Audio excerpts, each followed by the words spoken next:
Chào mừng các bạn trở lại với kênh của Kiwi. Hôm nay mình sẽ hướng dẫn các bạn móc bé cá Unu dễ thương này. Bây giờ chúng ta cùng đi vào chi tiết nhé. Bắt đầu với phần thân, chúng ta sẽ sử dụng len màu trắng.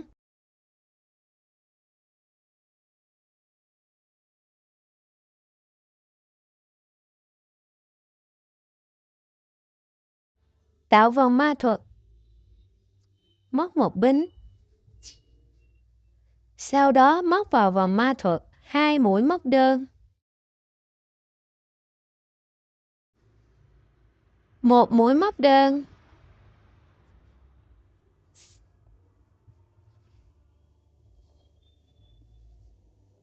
Hai mũi móc đơn. Sau đó, chúng ta chuyển qua sử dụng len màu xanh.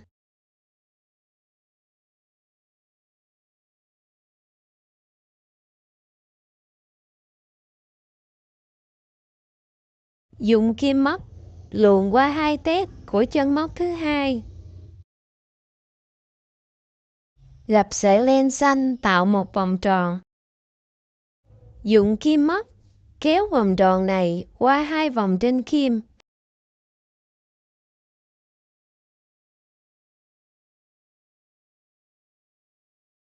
Kéo căng sợi len màu trắng. Tiếp tục móc vào vòng ma thuật 4 mũi móc đơn với phần len màu xanh.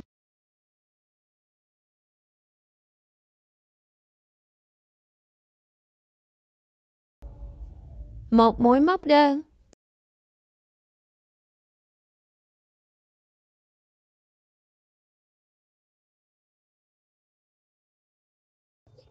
Hai mũi móc đơn.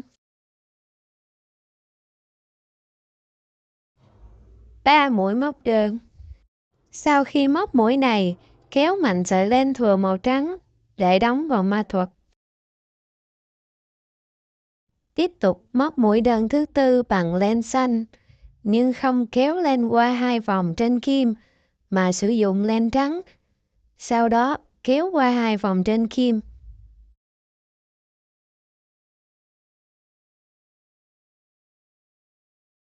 Tiếp theo, móc hai mũi móc đơn vào vòng ma thuật bằng len màu trắng.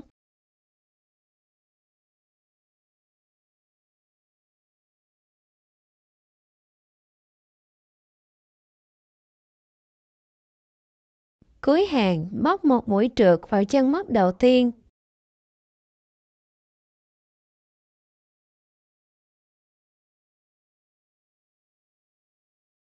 Kéo xiết sợi len để điểm kết hàng được đẹp hơn. Sau đó móc một bính.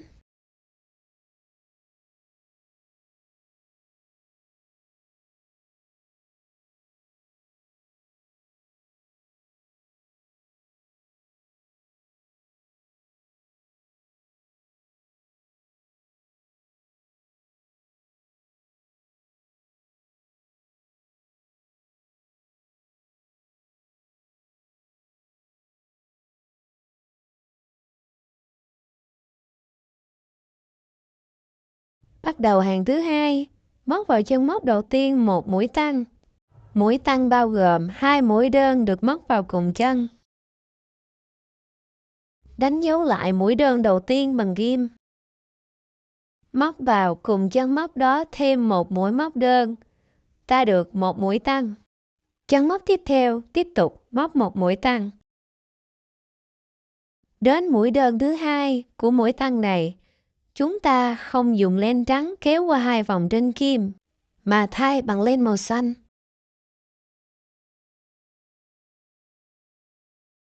Bốn chân móc tiếp theo, móc lần lượt mỗi chân một mũi tăng.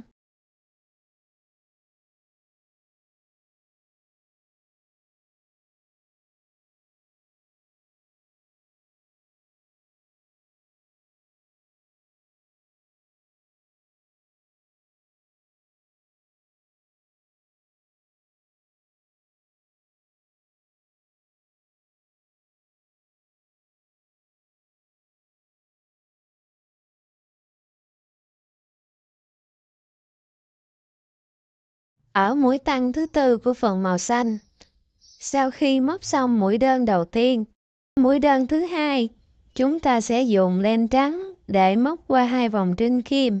Thực hiện tương tự như vậy mỗi khi chuyển màu len.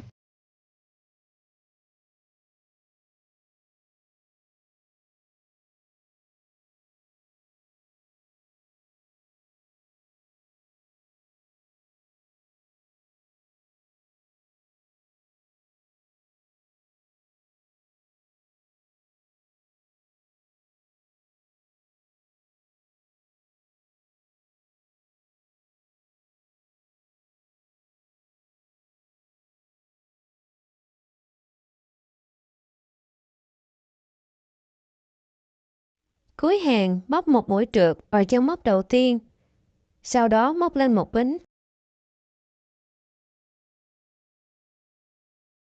Bắt đầu hàng thứ ba, chân móc đầu tiên móc một mũi đơn. Đánh dấu mũi này lại bằng ghim.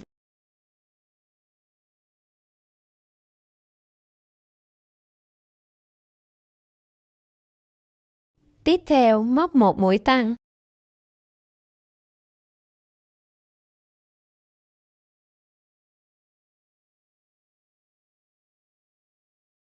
Hai chân tiếp theo móc lần lượt một mũi đơn, một mũi tăng.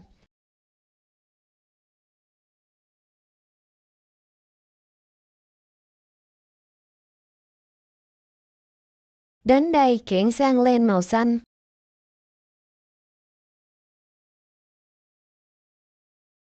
Phần màu xanh này cũng móc tương tự, một mũi đơn, một mũi tăng.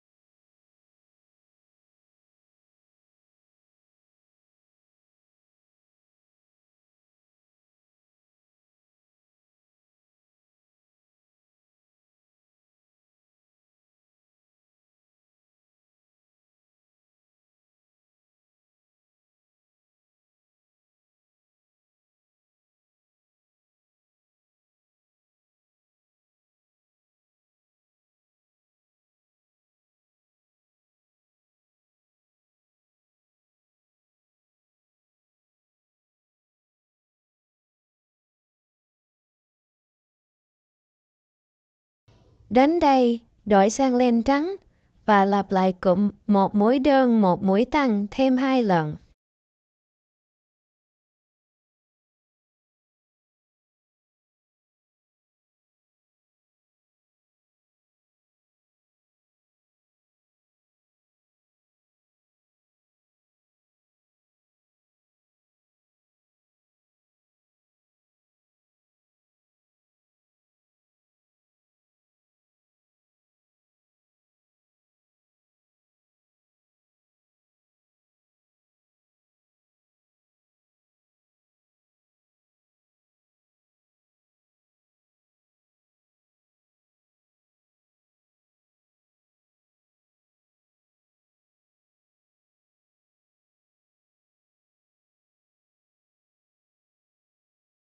Cuối hàng móc một mũi trượt vào chân móc đầu tiên, sau đó móc lên một bính.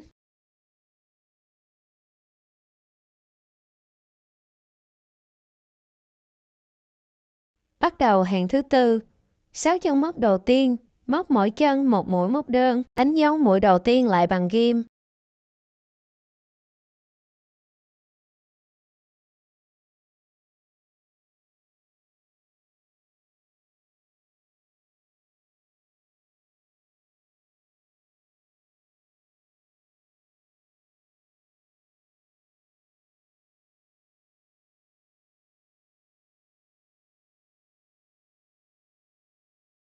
Ở mũi móc đơn thứ 6, chuyển sang len xanh.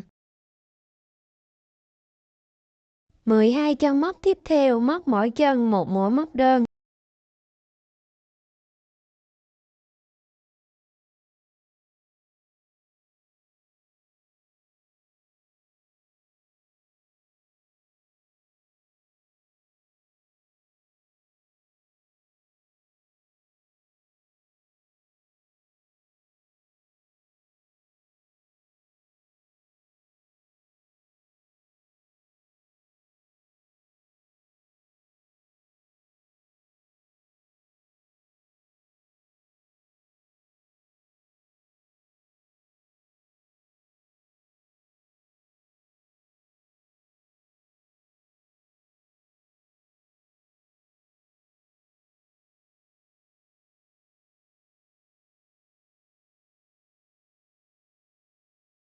Đến mũi đơn thứ 12 của phần màu xanh, chuyển sang len trắng.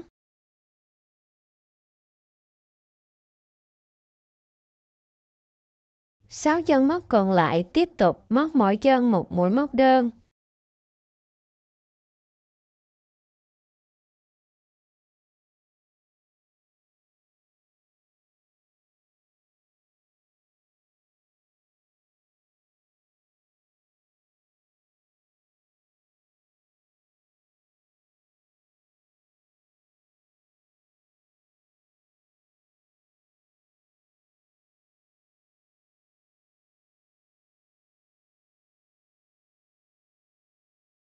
Kết thúc hàng, móc một mũi trượt vào chân móc đầu tiên.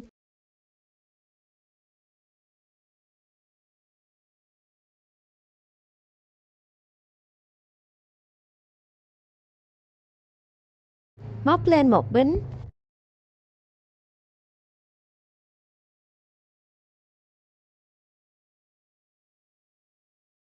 Hàng thứ 5, chân móc đầu tiên móc một mũi đơn.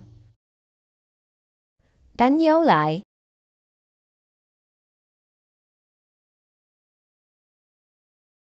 Chân móc tiếp theo móc một mũi tăng.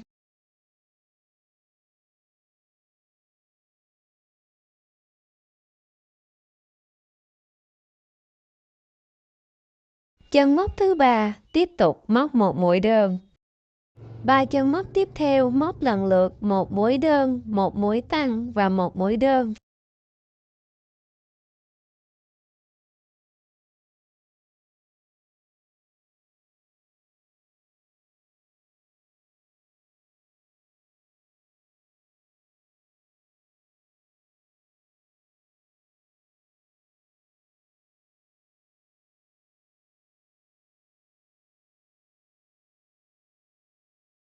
Chuyển sang len màu xanh. Tiếp tục móc theo cụm, một mũi đơn, một mũi tăng và một mũi đơn. Ở phần màu xanh, chúng ta sẽ móc cụm này 4 lần.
Đến mũi đơn cuối cùng của phần màu xanh, tiếp tục chuyển sang màu trắng. Và lặp lại cụm đơn tăng đơn thêm 2 lần nữa.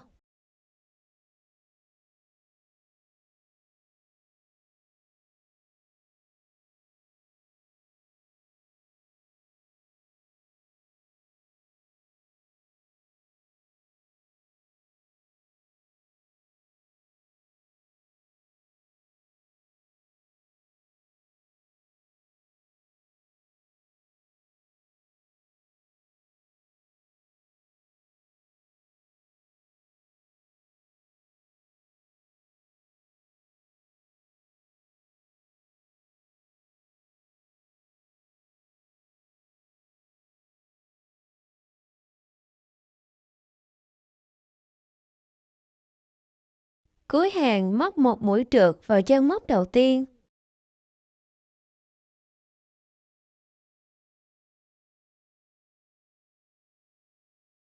Móc lên một bính. Bắt đầu hàng thứ 6. Ở 8 chân móc đầu tiên, móc mỗi chân một mũi móc đơn. Đánh dấu mũi đầu tiên lại.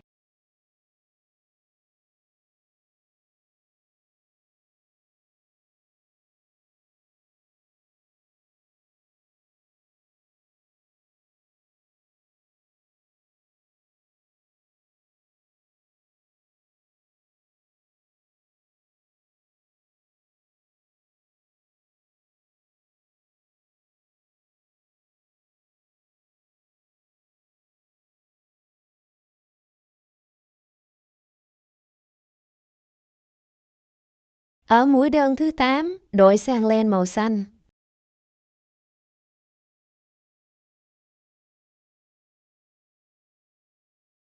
Mười 16 chân móc tiếp theo, mỗi chân móc một mũi móc đơn.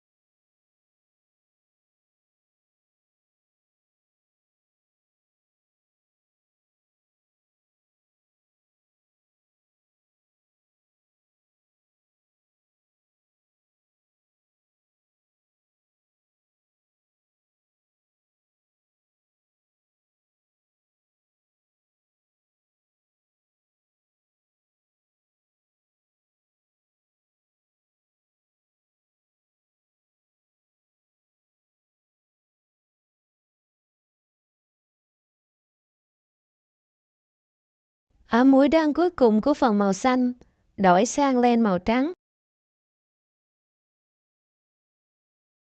8 chân móc còn lại, tiếp tục móc mỗi chân một mũi móc đơn.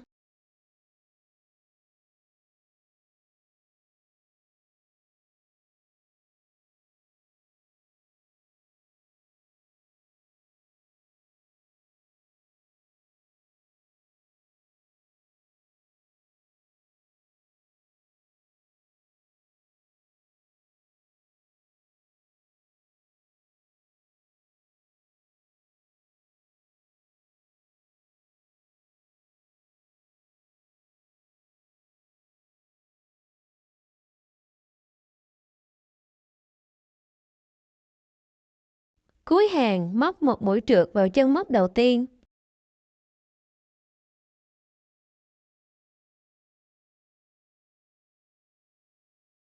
Móc lên một bính.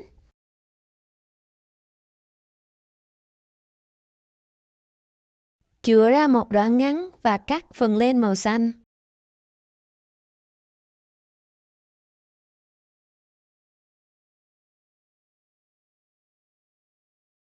Sau đó chúng ta sẽ cắt ở giữa những đoạn len này, để phần đầu cá không bị méo.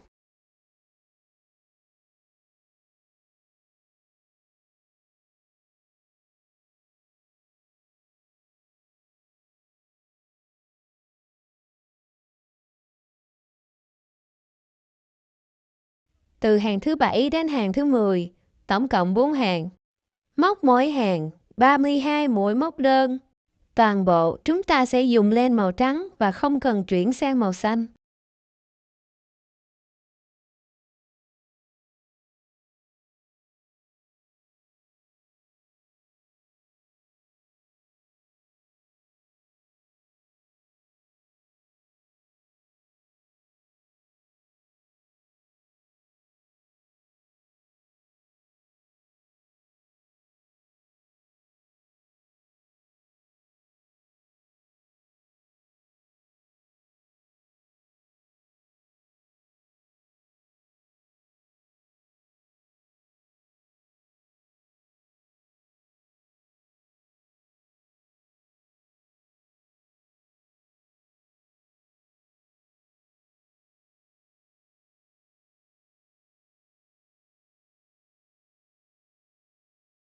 Sau khi móc xong hàng thứ 10, ở mũi đơn cuối cùng chúng ta sẽ chuyển sang len màu xanh. Cột sợi len màu xanh vào sợi màu trắng.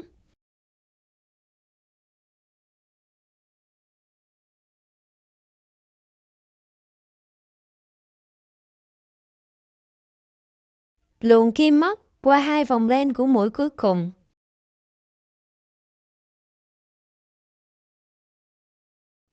Kéo căng sợi len màu trắng. Sau đó, kéo sợi màu xanh sát vào kim móc.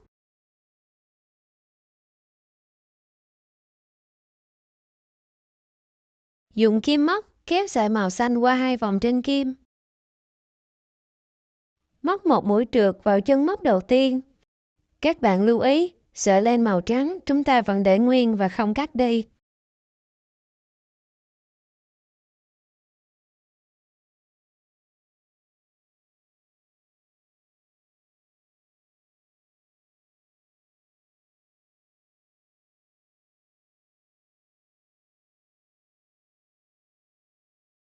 Móc lên một bính.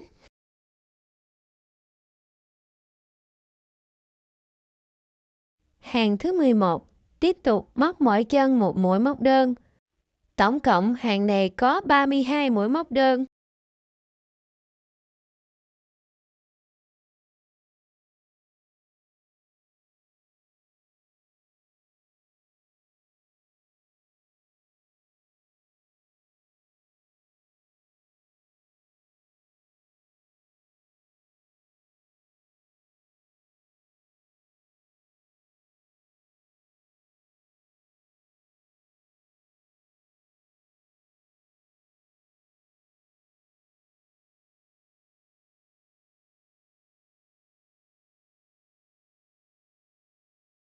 Kết thúc hàng 11, móc một mũi trượt vào chân móc đầu tiên.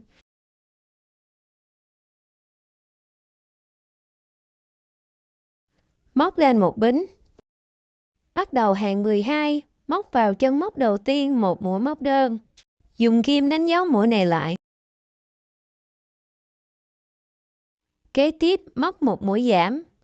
Luồn kim qua tép trước của chân móc thứ hai và chân móc thứ ba.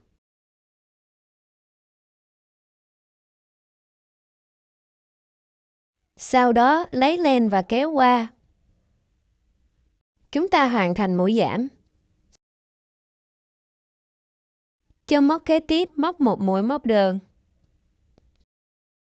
Móc lần lượt một mũi đơn, một mũi giảm và một mũi đơn lặp lại đến cuối hàng.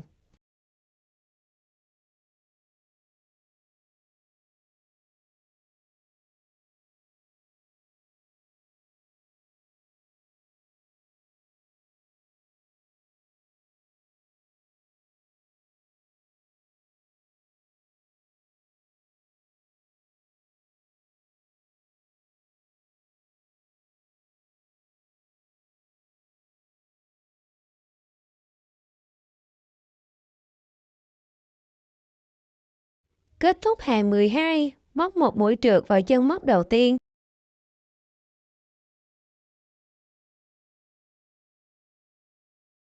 Móc lên một bính. Hàng 13, móc vào mỗi chân một mũi móc đơn. Tổng cộng chúng ta móc 24 mũi móc đơn.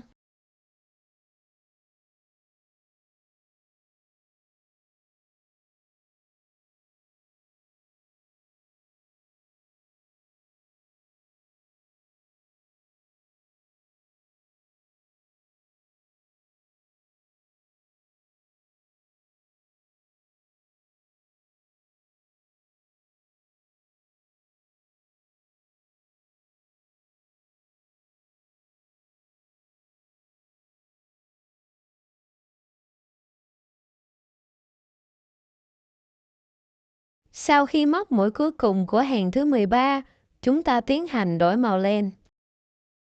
Luồn kim qua hai vòng của chân móc cuối cùng.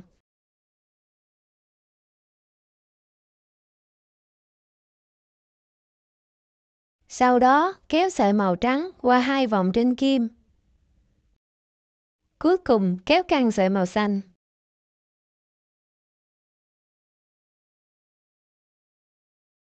Móc một mũi trượt vào chân móc đầu tiên và móc lên một bính.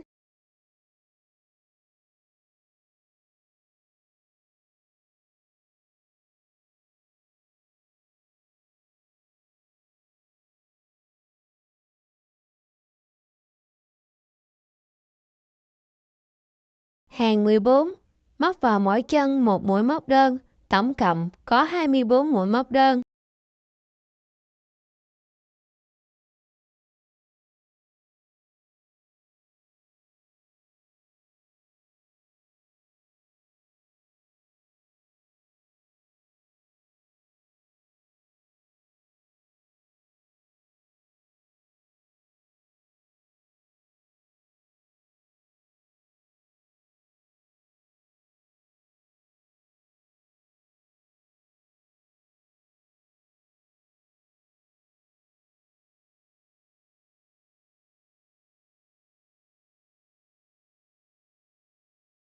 Kết thúc hàng 14, móc một mũi trượt vào chân móc đầu tiên và móc lên một bính.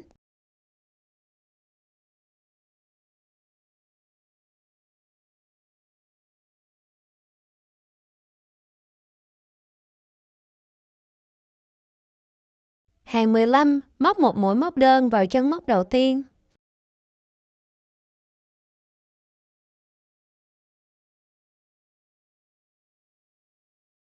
Kế tiếp, móc một mũi giảm.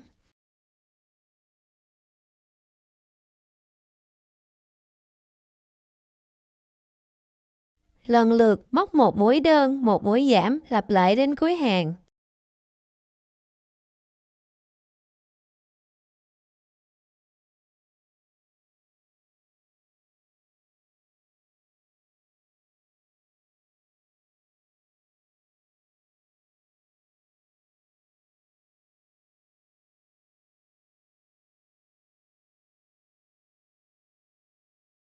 Kết thúc hàng 15, móc một mũi trượt vào chân móc đầu tiên.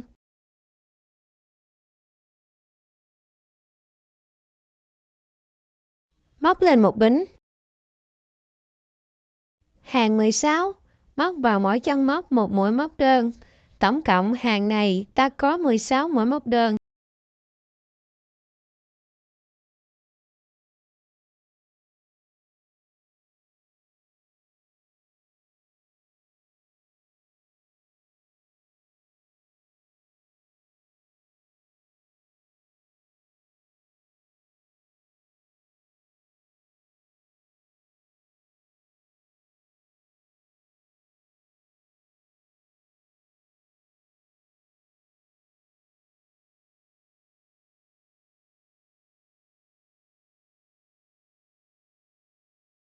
Trước khi kết thúc hàng 16, chúng ta tiến hành nhồi bông phần thân sao cho thật đều và chặt.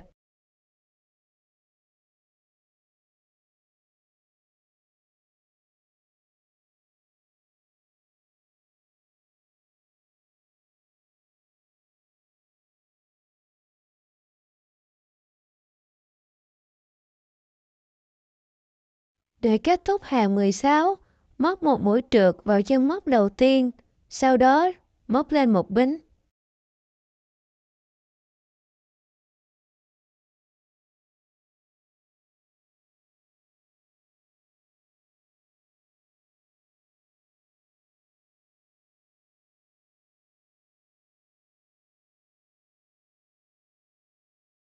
Bắt đầu hàng 17, ở hàng này chúng ta móc tổng cộng 8 mũi giảm.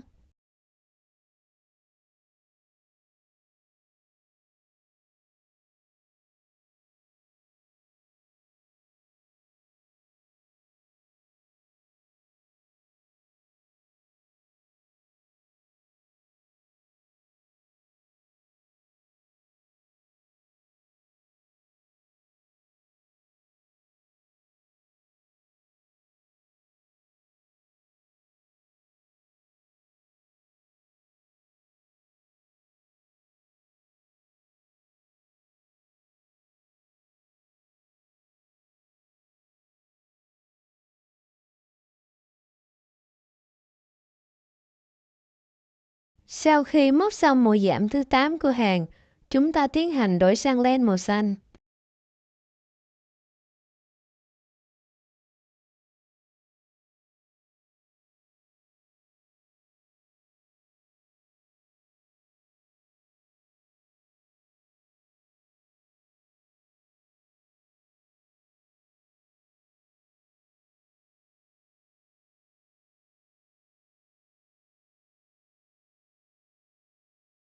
Sau khi đổi màu len xong, móc một mũi trượt vào chân móc đầu tiên và móc lên một bính.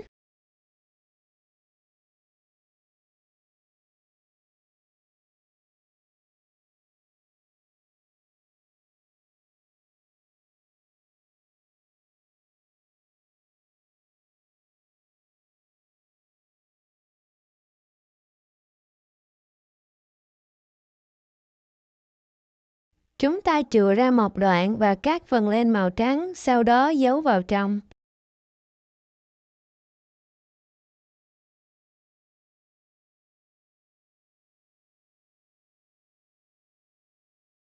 Bây giờ, chúng ta bắt đầu móc phần đuôi cá. Ở hàng đầu tiên, chúng ta sẽ đâm kim qua cả 2 mét. Từ phía bên này sang phía bên kia. Sau đó, Móc một mũi đơn.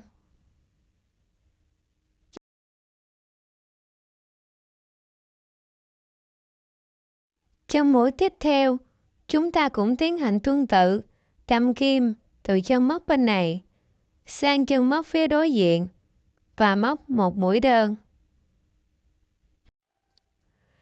Lặp lại như vậy thêm 2 lần nữa, tổng cộng hàng này chúng ta có 4 mũi đơn.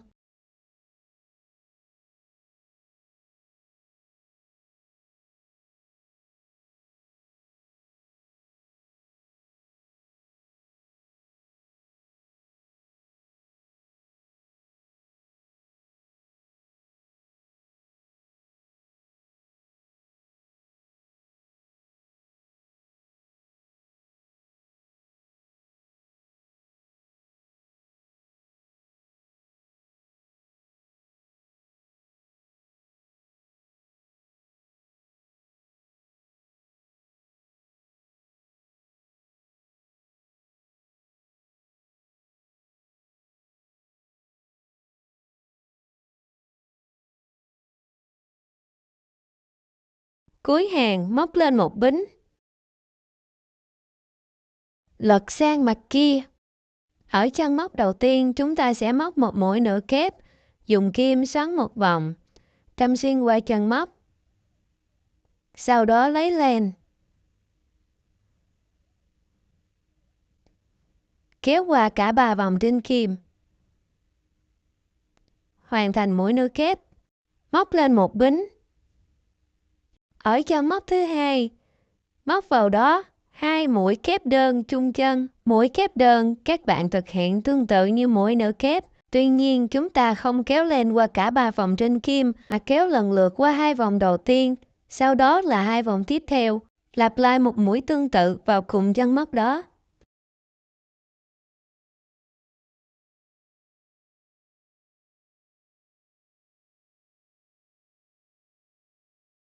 Chân móc tiếp theo, chúng ta tiếp tục móc vào đó 2 mũi kép đơn chung chân.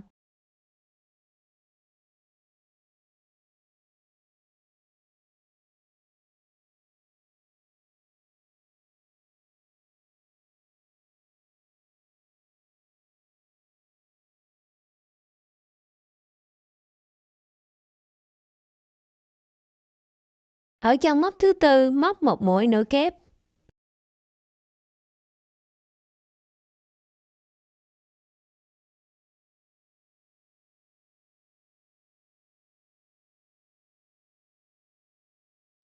Móc lên một bính và móc vào chân móc thứ tư một mũi trượt.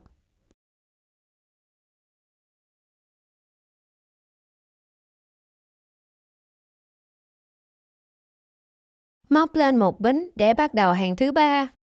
Xoay sang mặt bên kia. Hàng thứ ba, chúng ta sẽ móc vào các kẽ hở giữa các chân móc ở hàng trước. Có tổng cộng 5 kẽ hở.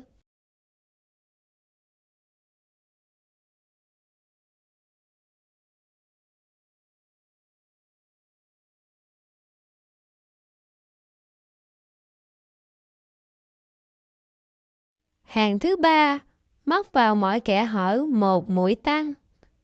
Tổng cộng hàng này ta có 5 mũi tăng.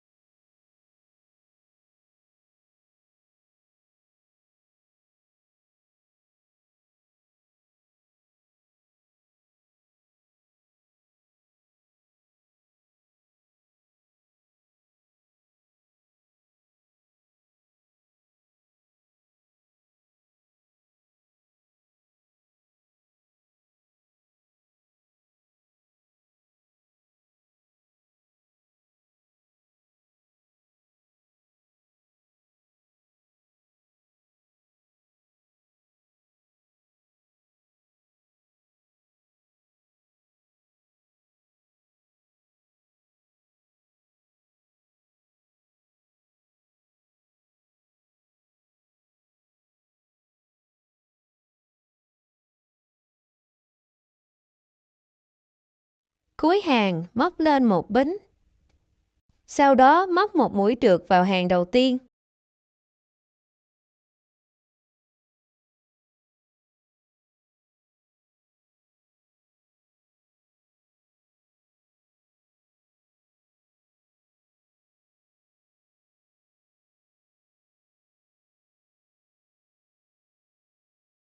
Chừa một đoạn len dài và cắt.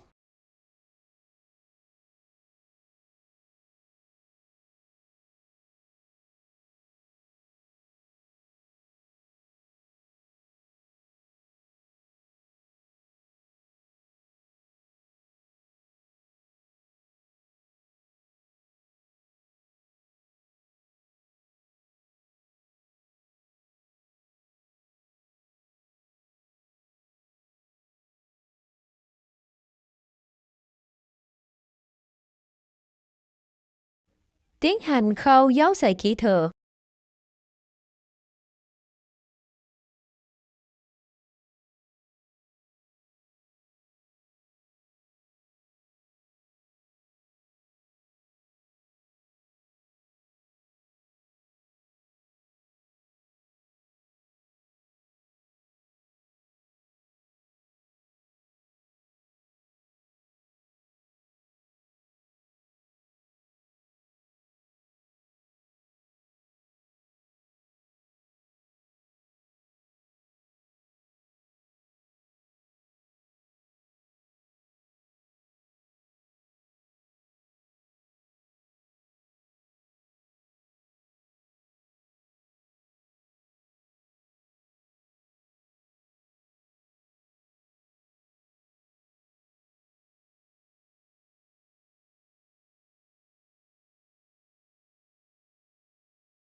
Gắn phần vây ngực.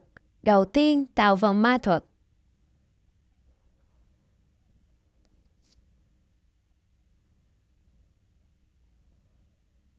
Móc một bính.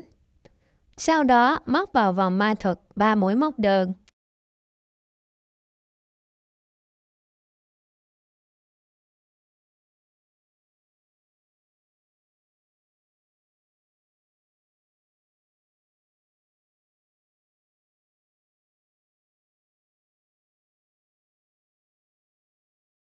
Móc xong 3 mũi, kéo sợi len để đóng vòng.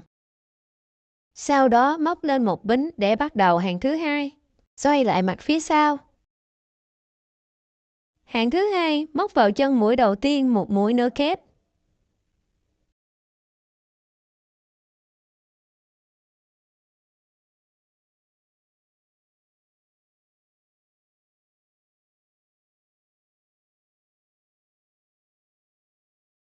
Chân mũi tiếp theo, móc 3 mũi kép đơn vào cùng một chân.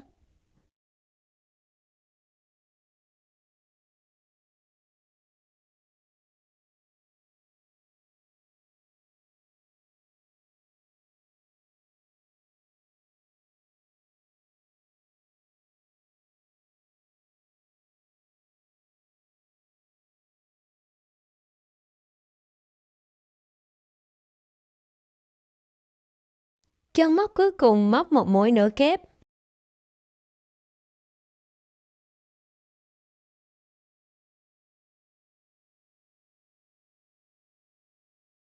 Sau đó móc lên một bính và móc một mũi trượt vào chân móc thứ ba.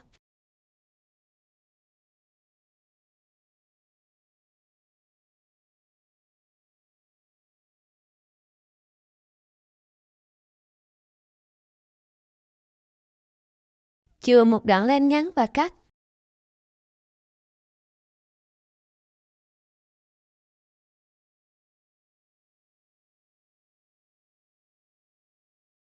Cột 2 sợi len thừa lại với nhau. Sau đó dùng kim khâu dấu chỉ và cắt các sợi len thừa.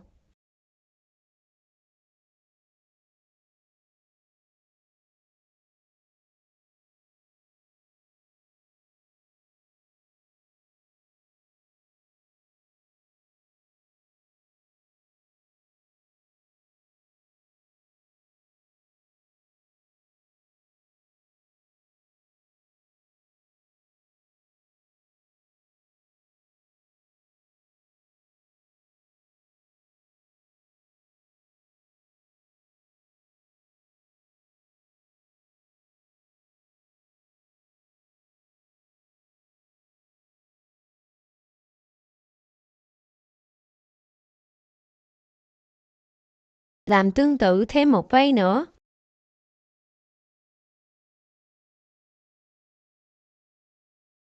Phần vây bụng, chúng ta tạo vòng ma thuật.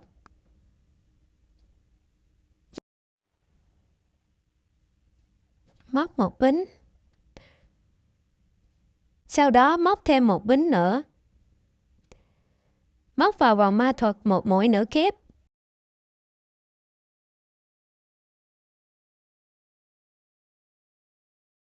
Sau đó móc lên một bính. Cuối cùng móc vào vòng ma thuật một mũi trượt.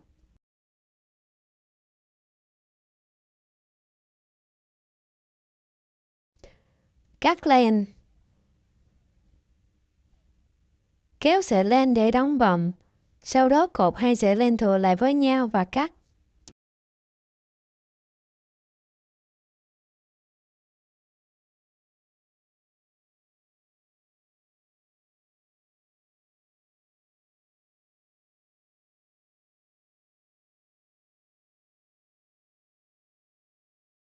Với phần vây lưng, đầu tiên, móc 11 mũi bính.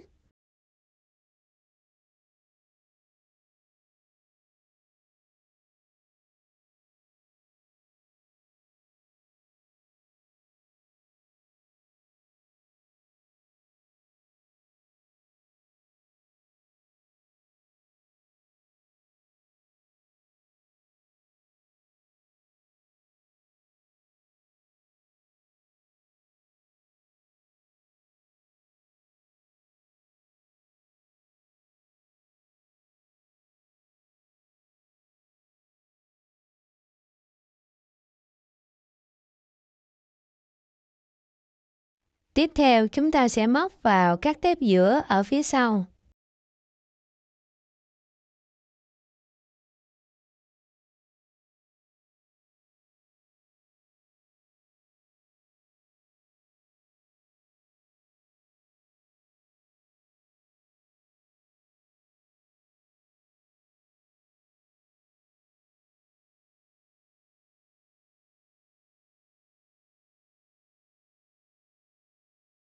Móc vào tép giữa thứ hai tính từ kim móc một mũi trượt.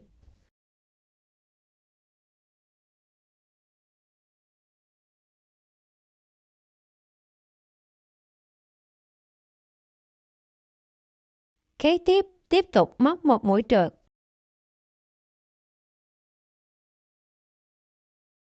Ở hai tép tiếp theo, móc vào mỗi tép một mũi móc đơn.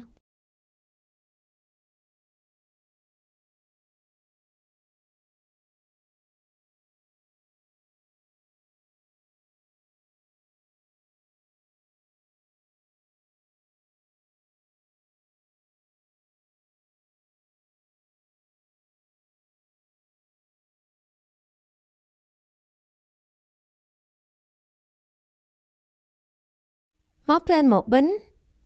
Ở hai tép tiếp theo, móc vào mỗi tép một mũi nửa kép.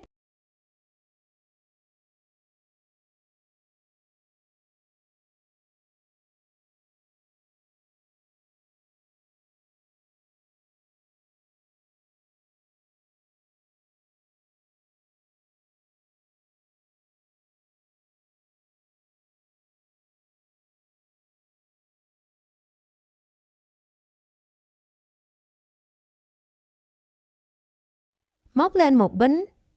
Sau đó, móc một mũi trượt vào tép tiếp theo.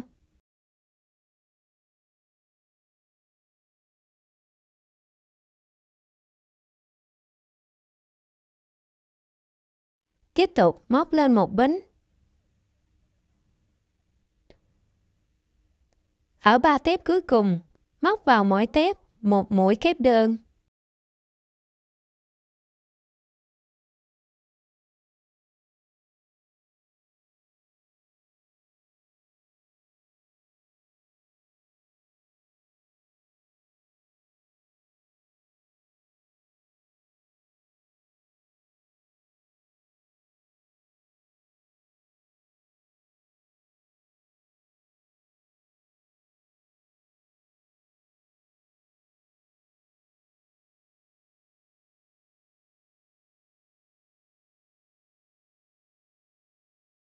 Sau khi móc xong mũi kép đơn cuối cùng, móc lên một bính và móc một mũi trượt vào cùng tiếp đó.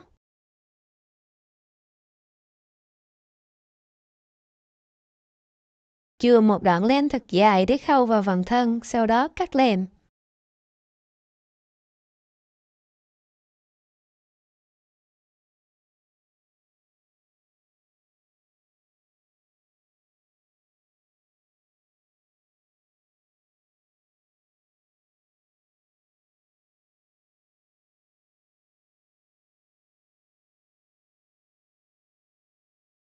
Phần miệng, chúng ta móc 7 mũi bính.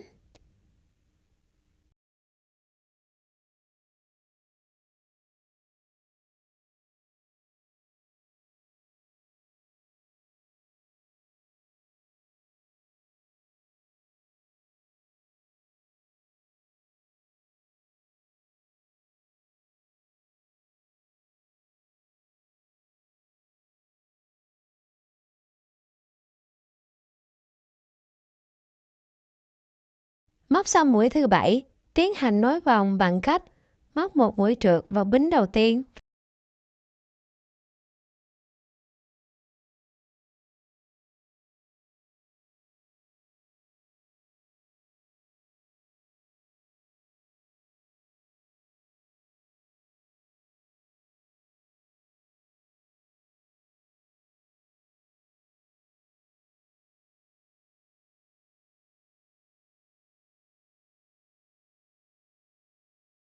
Cắt len, sau đó cột chặt hai sợi len lại với nhau và cắt bỏ những phần len thừa.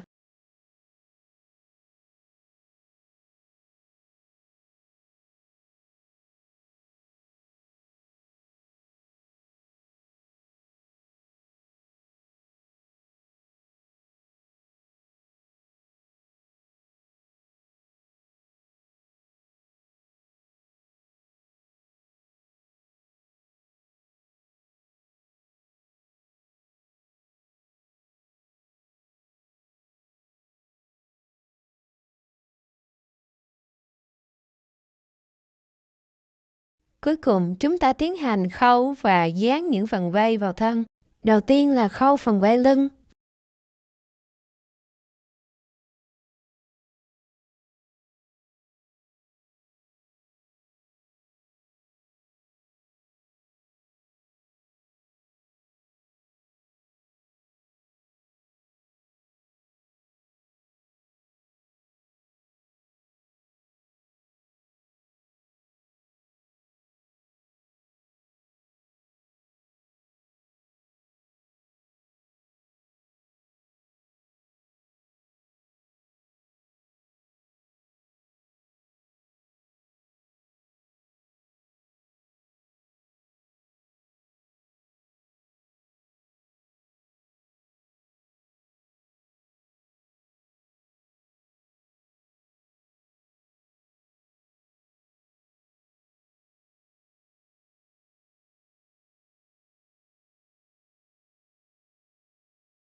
Các phần vai còn lại chúng ta sẽ dùng keo để dán.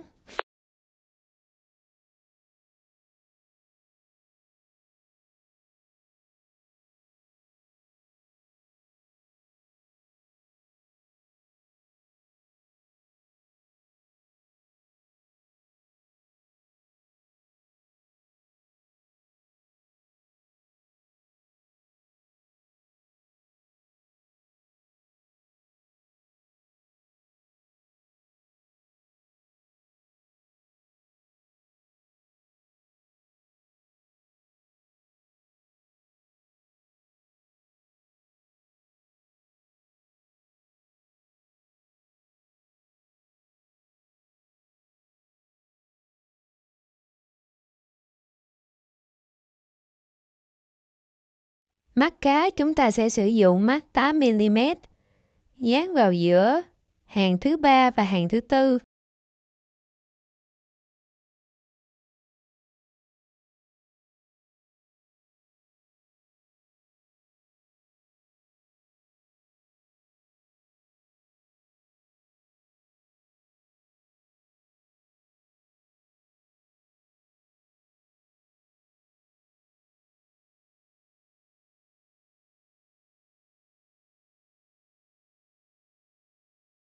Cuối cùng là dán phần miệng.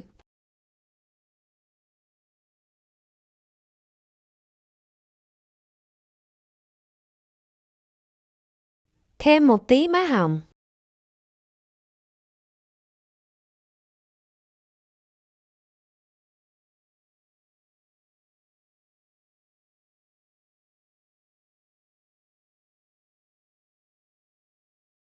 Đến đây bé cá đã được hoàn thành. Hẹn gặp lại các bạn ở video tiếp theo.